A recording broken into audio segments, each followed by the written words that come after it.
She was left to die in the desert, until a cowboy saved her and revealed he was a millionaire in hiding under the searing sun of the high desert. The earth split like old clay. Heat shimmered in waves, blurring the horizon and turning distant red rocks into dancing mirages. A figure lay motionless near a brittle patch of cactus. Her face was streaked with dust, lips cracked, wrists bound tightly behind her back with plastic ties. Her name was Harper, though by now it was barely a memory. Her throat was dry as bone, every breath tasting of sand. She had stopped screaming hours ago. Then came the sound of hooves crunching over gravel. Her eyes fluttered open. She turned her head slightly, vision swimming, barely able to lift her chin. A man on horseback appeared against a blinding blue sky. He was tall in the saddle, broad-shouldered, wearing a sweat-darkened tan shirt and a weather hat pulled low. He dismounted slowly. His horse snorted and still beside her. "You don't look like someone who was meant to be left behind," he said, voice low and steady, untouched by judgment. It sounded like it had spent years wrapped in dust and silence. Harper tried to speak, but only coughed. She narrowed her eyes at him, gathering what little strength remained.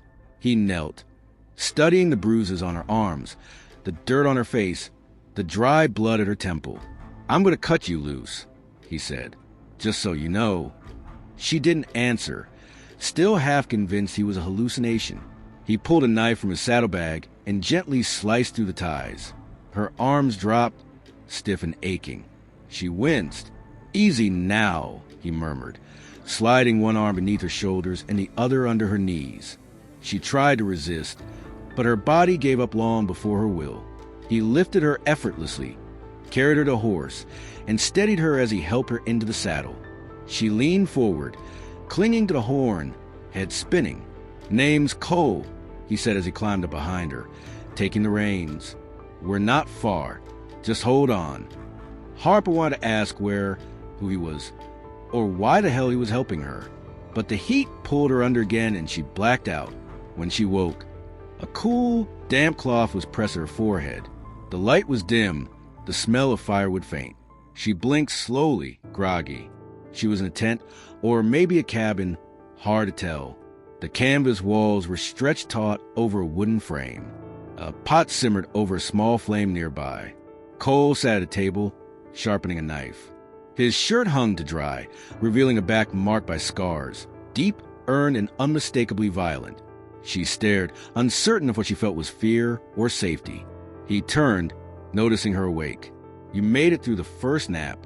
That's a good sign." She pushed herself up, muscles screaming in protest. Where am I?" "Couple miles off the highway. Too far to walk back. Close enough for trouble to find us. If it wants to." "Who are you?" "I told you, Cole. That's all you need tonight." She didn't like that answer, but arguing took more strength than she had. He handed her a tin cup of water. She drank in slow, shaky gulps. "You were left out there to die," he said, not as a question, but as fact. "Someone wanted you gone." Her fingers tightened around the cup. "I didn't see faces," she lied. He didn't press, just nodded once and went back to his knife. That night, when the desert fell fully silent and the moon glowed against the canvas, Harper woke gasping from a nightmare. Cold sweat clung to her skin. Her heart pounded. Cole stood at the tent entrance, backlit by moonlight, a rifle loose in his hands. She gasped, recoiling. He turned, raising one hand. "Easy. I'm not pointing it at you." Her breathing was ragged. "Why are you holding it?" "Because whoever left you out there might not be done yet. I don't sleep deep, especially not with strangers around." "You think they'll come back?" "They usually do, to finish what they started." She swallowed, heart slowing just slightly. "You're not afraid?" "I've lived long enough not to fear what I can see coming." He stepped outside, rifle still in hand, and sat on a wooden stool just beyond the tent flap. A thin trail of smoke rose from the fire. Harper lay back down, staring at the ceiling. The desert was silent again, but now there was a man with a gun between her and whatever hunted her. For the first time in days, she felt something unexpected. Not safety, not trust, maybe the beginning of a second chance. In the mornings, Cole kept the fire small and made coffee that tasted like burnt dirt, but it warmed her chest. He never fussed over her wounds, never asked where the bruises came from or who had left her there. He brought her a fresh cloth, fed the fire, said almost nothing. She appreciated the silence until she didn't. "You're not going to ask me anything?" she said one morning, voice dry but steadier. Cole was crouched by his horse, tightening a strap. He didn't look back. "Nope. Not even where I'm from? I figure you'll tell me when you're ready, or you won't." She stared at him, thrown off by the absence of pressure. She was used to people needing things, answers, explanations, money, time. Cole didn't seem to need anything at all. Later, she tried to help with firewood, limping. She approached the pile with a splintered branch under her arm. "You trying to fall over again?" he asked with one raised eyebrow. "I can carry a few logs," she scowled. He shrugged and let her. It was the only softness he showed that day. As the sun climbed higher, he saddled his horse and tossed her a worn straw hat. "Don't burn the place down," he said, mounting up. "I'll be back before dusk." Harper spent the day alone, exploring the camp's edge. A canvas tent, a lean-to made of brush and tin, a struggling garden of desert herbs. No electricity, no phone, no connection to the world. It was like stepping backward in time. She caught a reflection in a cracked mirror near the water barrel. Her eyes were sunken, the corners of her mouth pale and tight. Her face had aged a year in a week. No makeup, no suit, just survival. No boardroom, just raw survival. She had once been the assistant CFO at a rising tech firm. Now, she stood in the middle of nowhere, eating canned beans handed to her by a man who seemed more a part of the land than any society. Cole returned as the sun began to bleed across the sky. He carried 2 rabbits, already cleaned and skinned, slung from a stick over his shoulders. His shirt was streaked with red dust. He looked like a character from a storybook, the kind you were never quite sure had ever really existed. They ate in silence until she finally broke it. "I used to work in finance," she said, staring into the fire. "Private equity, mostly. Mergers." Cole didn't respond. She looked up. "That surprise you?" He glanced at her from across the flames, his eyes shadowed beneath the brim of his hat. "Nope. You don't think I look like someone who managed a $100 million fund? I think you look like someone who's been through hell," he said, "and made it out." The words landed like a weight in her chest. "I was framed," she whispered after a pause. "Someone inside wanted me out. Fake audit, forged emails. They even planted a burner phone in my office." Cole's hands never stopped moving as he cleaned his knife. "They gave me a choice," she continued. "Take the fall or take the settlement and disappear. And you didn't like either," he said. "I didn't pick either," she replied. "I ran. I thought I could go to the press, expose everything, but they were faster." He nodded slowly, like it was a story he'd heard before, or maybe lived in a different way. "And the desert?" he asked. "That part planned?" She gave a dry laugh. "Never." She studied him quietly for a moment. "How long have you been out here?" He didn't answer right away. "Long enough." He finally said, "That's not an answer. It's the only one you're getting tonight." She tilted her head. "How long since you talked to someone who wasn't bleeding or running?" He met her eyes, and something passed between them, long enough to forget how to trust. The fire crackled softly between them. She wanted to press him, dig into the calm mystery he wore like armor, but something held her back. Instead, she said, "Thank you for not leaving me there." Cole nodded once, then stood and walked to the edge of the clearing, sitting against a rock with his rifle across his knees, just like the night before. "You always sleep like that?" she asked. "Only when there's something worth guarding." She didn't ask if he meant her, and he didn't say it. But in the stillness of the desert night, surrounded by nothing but wind and stars, for the first time, Harper felt something unfamiliar. Not safety, not trust, but maybe, just maybe, the beginning of a second chance. The first sign came with light.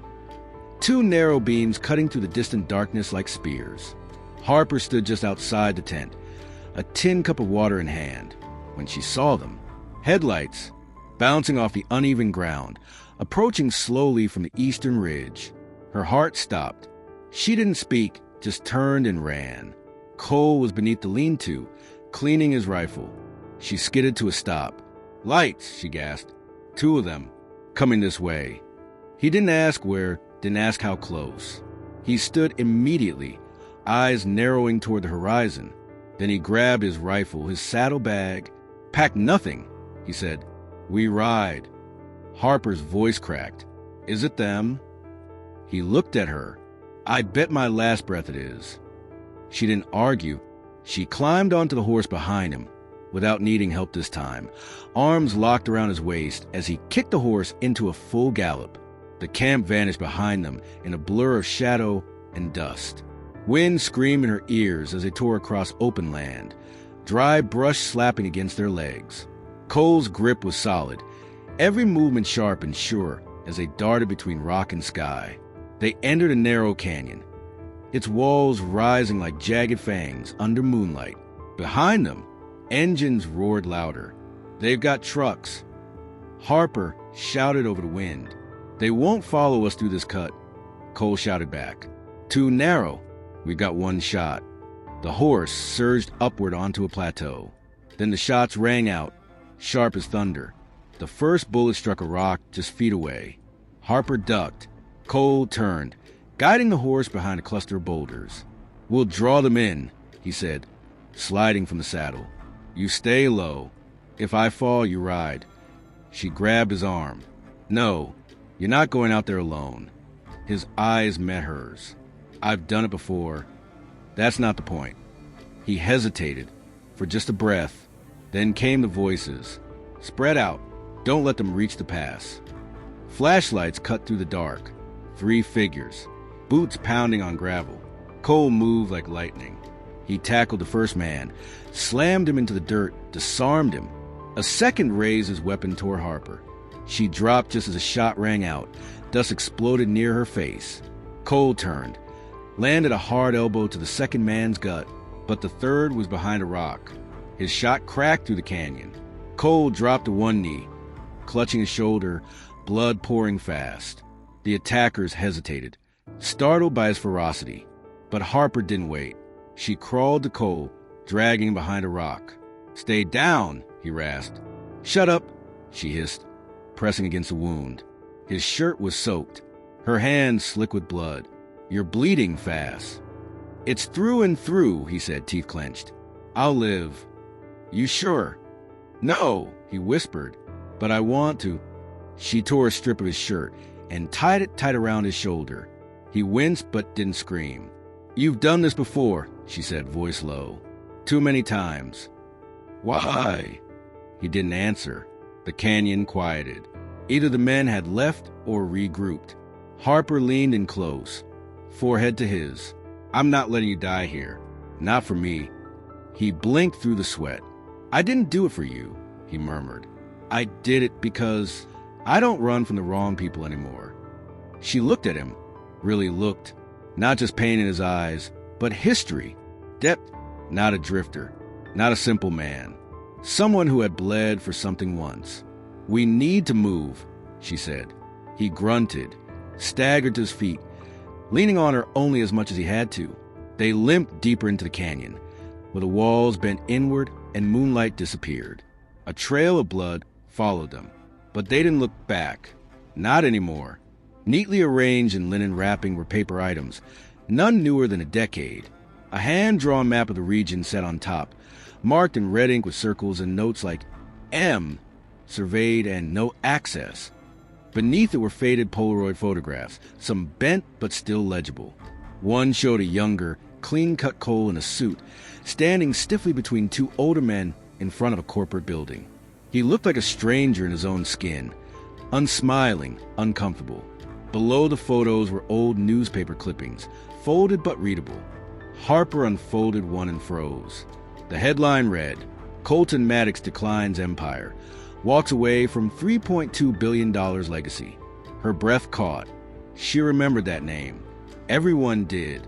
The Maddox Corporation was one of the largest private landowners in the Southwest, mining, oil, development. Rumors had flown when the heir apparent disappeared 6 years ago, just months before he was to take over. No scandal, no arrest, just gone. Some said he'd gone mad. Others thought he was dead. Harper reached for the last item in the box, a folded letter on yellowed stationery, the envelope addressed in soft handwriting. For when you forget why you left. She opened it gently. My son, you were not made for money, though you carry it. You were not made for control, though the world demands it. You were made for listening, for quiet, for protecting the things that do not speak. You do not need to save the world. Just don't let it kill what's soft in you. Love, always, Mom. Harper sat back on her heels. Everything clicked into place. The way he moved, the way he rarely answered questions with more than 5 words, the look in his eyes when she'd mentioned corruption. He hadn't just disappeared. He'd made a choice to stop being part of something he couldn't fix, rather than destroy himself trying. She heard movement behind her. Cole was awake, barely, his eyes half open, watching her hold the letter. He didn't look surprised. She rose slowly, the letter still in hand. You're Colton Maddox. He said nothing. You were supposed to take over Maddox Corp, but you didn't. He nodded once. You walked away. I walked out, he said hoarsely. Didn't feel like walking away. Why? Her voice cracked. You could have changed everything from the inside. I tried, he said. They told me I was too soft. Said shutting down illegal drilling would cost jobs. That exposing our partners would collapse the market. So you vanished? I stopped playing a part, he said. Didn't want to become the villain, just because I was born into the story. She stared at him for a long moment. I thought you saved me, she whispered. But maybe you were waiting for someone to remind you who you really are. His voice was quiet. I didn't disappear. I just stopped being part of the wrong story. The silence that followed wasn't cold. It was a silence of truth. Harper gently closed the box and set it beside him. She dipped a cloth in the canteen and pressed it to his temple. Then let's write a better one, she said. And this time, he didn't turn away. Lightning cracked through the still morning heat. The man at the front signaled to his crew. We've got permits. You stop us, you get sued. We stop you, Harper said, stepping forward. Because we can. The first clash came fast. 3 security guards tried to drive through the east fence, only to be blocked by local trucks parked across the path. When that failed, the contractors moved toward the south side, met by a silent line of people on foot. Some held signs. Others held nothing but steady, defiant eyes. Then came the West Ridge, unguarded, unmarked. Harper saw the figures in black weaving through the brush. She bolted, cutting wide across the field to draw them away. They spotted her.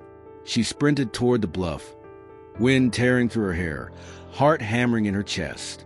Gunfire cracked through the air. Cole heard it from the clearing. He ran, ignoring the searing pain in his shoulder, the blood soaking his bandages. He reached the ridge just as Harper stumbled, falling hard to her knees. One of the men raised his weapon. Cole didn't hesitate. He threw himself forward, slamming into the man before he could fire. They hit the ground in a mess of limbs and dust. A shot went off, wild. Another attacker grabbed for Harper. She rolled, kicked hard, scrambled back, but another shot rang out. Cole jerked, staggered. Harper screamed as he dropped to his knees, blood blooming across his chest like a crimson flower. She ran to him, falling beside him, hands trembling. "No," she whispered. "No, no, no. Stay with me." He tried to speak. Blood touched his lips. And then the crowd surged, locals, ranchers, even those who had once hesitated. Charging forward, shouting, filming. Sirens wailed in the distance. The attackers scattered into the dust. But Cole didn't move.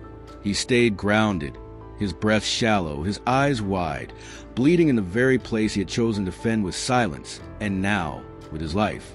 Cole survived, but barely.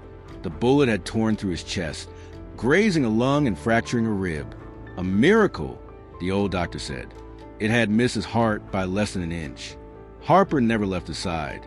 She stayed through the fevers, the long nights when he moaned in pain, and the soft moments when he whispered old regrets, names, places, secrets he'd buried for years.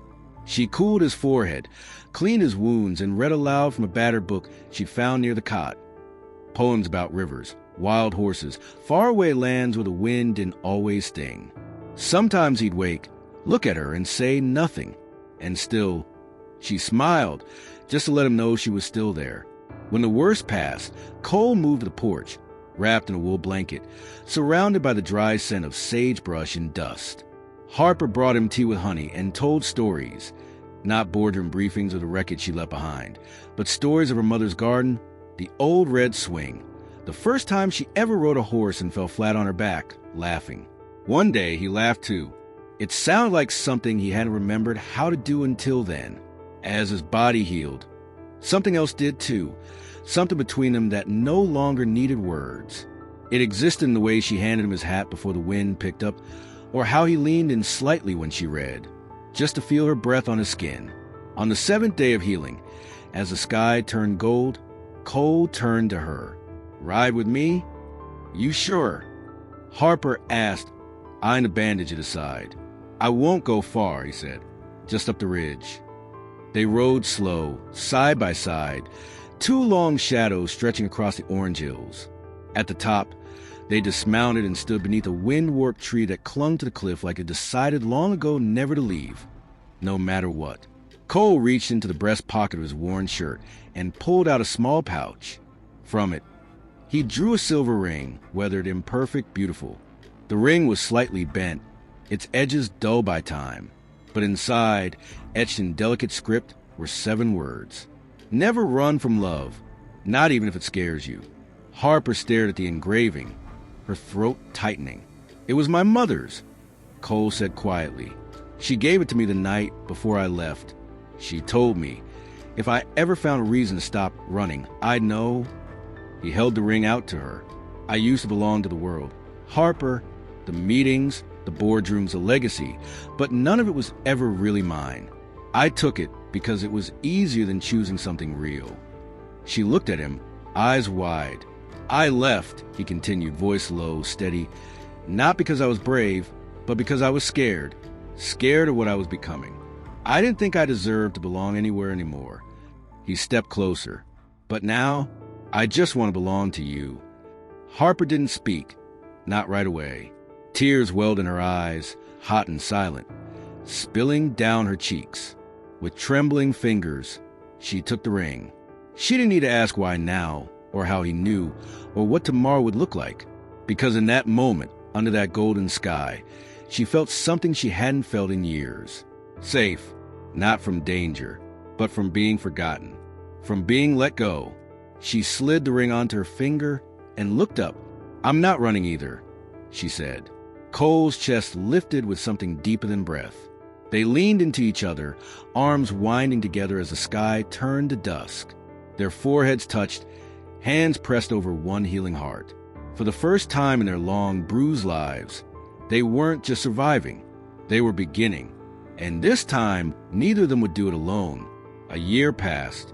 The land had changed, but only because someone had loved enough to keep it whole. The canyon still echoed with coyotes. The sun still bled gold across the cliffs, and the wind still swept through the sage.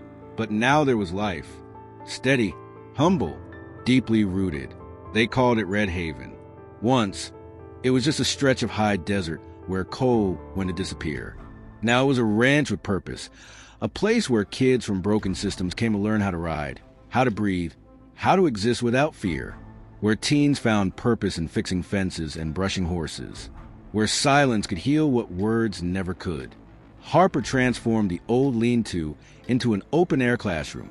She taught survival skills, budgeting, even how to start a fire without burning her eyebrows off. A whiteboard sat under the porch awning. A jar of cold lemonade waited by the door. Cole still moved like the desert belonged to him. But now people knew his name, not as Maddox, but simply as the man who fixed saddles for free, who had a gentle hand with animals no one else could reach. No one asked where he came from. They just brought their tired horses, their restless sons, and stayed longer than they meant to. The townspeople called him the good neighbor, and that was enough. There were no cameras, no headlines, just quiet work, honest days, and the sound of hammers building something better. One late afternoon, as the sky melted into orange, Harper stepped out of the house with a small child in her arms. The little girl, barefoot, sun-kissed, with a stubborn cowlick, laughed and pointed toward the corral, where Cole waited with 2 horses saddled and ready. "Is she ready for her first ride?" he called. "She was born ready," Harper said, pressing a kiss to the girl's forehead, just like her dad. Cole lifted their daughter onto the smaller saddle and climbed up behind her. Harper mounted her own horse, riding beside them as they trotted toward the ridge. They moved in silence, save for the little one's gleeful squeals. The wind stirred Harper's hair, tugged at her scarf, whispered through the grass like an old friend.